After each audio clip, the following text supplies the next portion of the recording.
I've got 5 tips to help you improve your stream. You guys ready for them?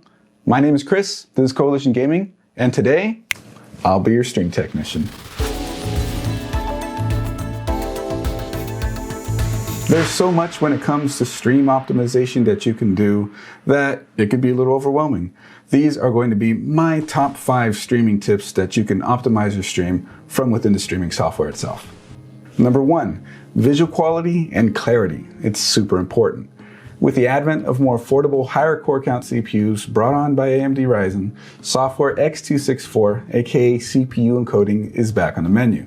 If you're using this encoding method, there are a few tweaks you can add in the X264 options section at the bottom of the advanced encoding setup in OBS. Special thanks to EPOSVox on this one.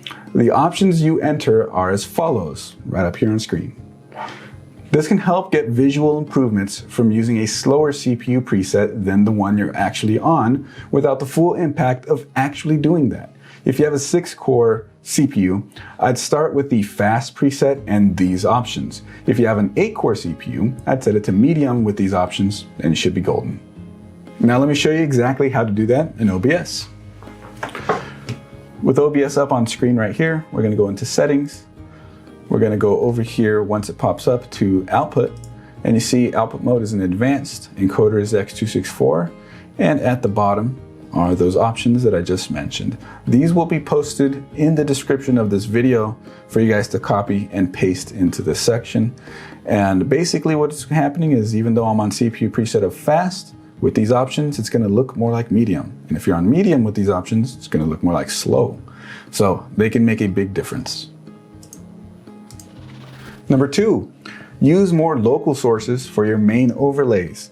If you're using browser URL-based overlays from services such as Stream Elements, you may notice that when you change scenes, there's a little bit of a delay before everything pops in. While this isn't all that big of a deal, it does sort of take away from looking as professional as possible. To get around that, you can likely find free overlays online, buy pre-made ones, or get some commission from someone or some service. You get sent an image, usually files are static overlays, they're just image files, or possibly WebM files if they're animated overlays. If you directly use these in your overlay sources inside OBS, your scene transitions will look much more seamless. You can continue using services like Stream Elements for your alerts and other things such as countdowns, timers, goal bars, and things like that. The alerts are invisible unless they're active, so you'll never notice them popping in. And the other widgets I mentioned are far less obvious for when they pop in, so it all works out. This sort of hybrid local sources plus browser sources setup is what the big boys and girls actually have their stuff configured like. So this is definitely something I consider if you want to spruce up your streams. So here I am in OBS with my hybrid setup already done up. If I go from talking to like my main gaming scene, I switch over and boom, I'm already in my frame and everything's good and everything looks like it's loaded. If I go back, again, everything is right there when I want it to be. Now I'm going to switch over to my my setup before I went to the hybrid setup, and that's this one right here. And yeah, okay, so my camera is not set to the correct one, and I can just fix that real quick because I just got to open it here.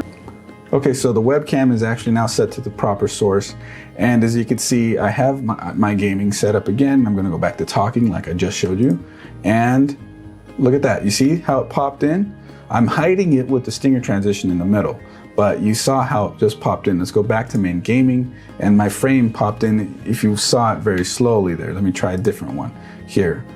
Again, you see it pop in. You won't have this problem if those of the main overlays are local sources, right? You see the popping in. We're gonna go back to my hybrid setup, and I can go back and forth between talking. Look at that. The frame's already there. I go back to talking.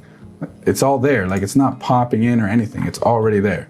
That is the benefit to having a hybrid, local, and URL-based alert setup.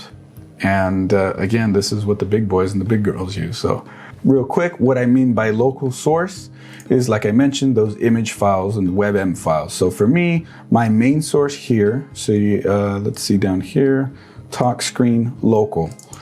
All it is an image file. It's a WebM file right here. Since mine is animated, it's WebM. Image files might be PNGs. But all I did was locate the image like I normally would. Then you load that, position it, like you normally would, and you're set. Number 3, lighting. Okay, this one isn't so much about being from inside your software, but it's very important. It's a very basic one, but again, it's very important. If you have a face cam, lighting can make the difference between an amateur looking cam feed and a professional looking one. The simplest single light solution there would be is a ring light, like the newer ones that we checked out. I personally have switched to a single ring light for my setup for the simplicity. It's really nice. One single light, hit one button and you're good. In the past, I always used 2 big lights. In general, cameras work best with the more light you can give them, so keep this in mind when setting up and adjusting your webcam and you'll be good to go. If you aren't using a green screen, a nice bonus to this would be using RGB lighting in the background to add some flair to the look as well. Check out the video linked above right over here and in the description for more information on some lights to check out. And here we are at the desktop just to show you how the difference between good lighting and not so good lighting looks. So I'm going to turn my main ring light off. Right, and this light that you're seeing on my face right now is from the light from a shooting. Go ahead and turn it off, Wayne, real quick. And you see, like, if you're just using the light above your head, this doesn't look that good. But as soon as you start adding light back in, right, that looks way better. Lighting is important. Number 4, feel like you're losing gaming performance while streaming? Try hardware encoding. If you're using software X264, aka CPU encoding, as I said, some games are very sensitive to this and you could feel a hit in your frame rate. A lot of the time at this point, people start looking at 2 PC setups, either with a capture card or OBS NDI. What many people aren't aware of though, is that your graphics card can do hard encoding work too and free up your CPU to maintain gaming performance.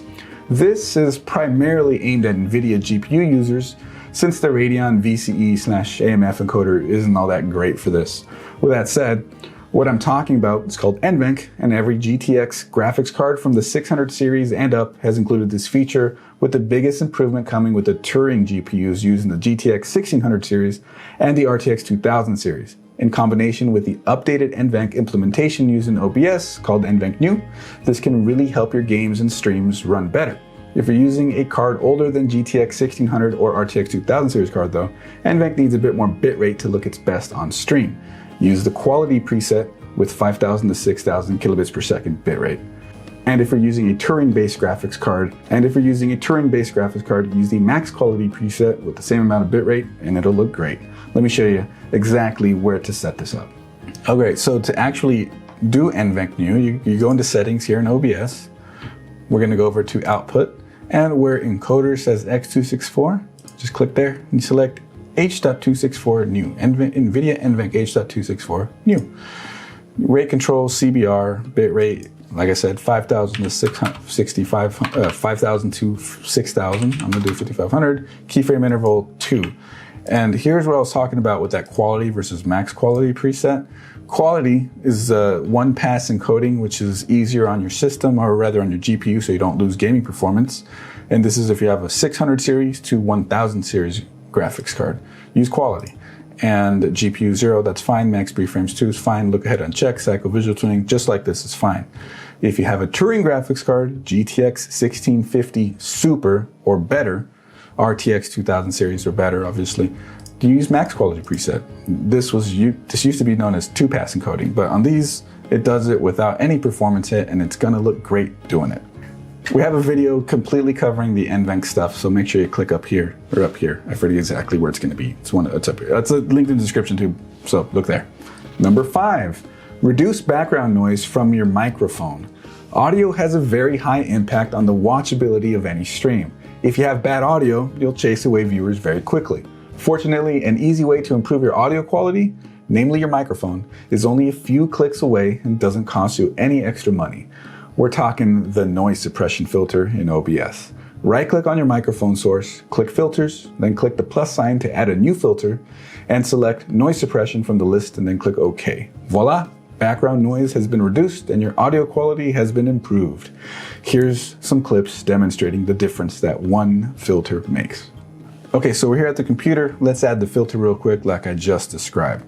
So I'm gonna go over here to my microphone and you can see it moving along here. That's my main one. You can just right click on it, go to Filters, I already have it on, but I'm going to delete it to show you guys. So this is how it'll look. Filters, plus sign, noise suppression. Okay, close. That's it. And so let's see if I can show you some clips. As a matter of fact, we're going to pull some clips from our Twitch clips and check them out. Add noise suppression. Set it, okay, and then you said set it to highest. So now I'm going to be recording with OBS specifically. There's probably some background noise. Got my computer right here next to the mic. Okay, let's add the filter.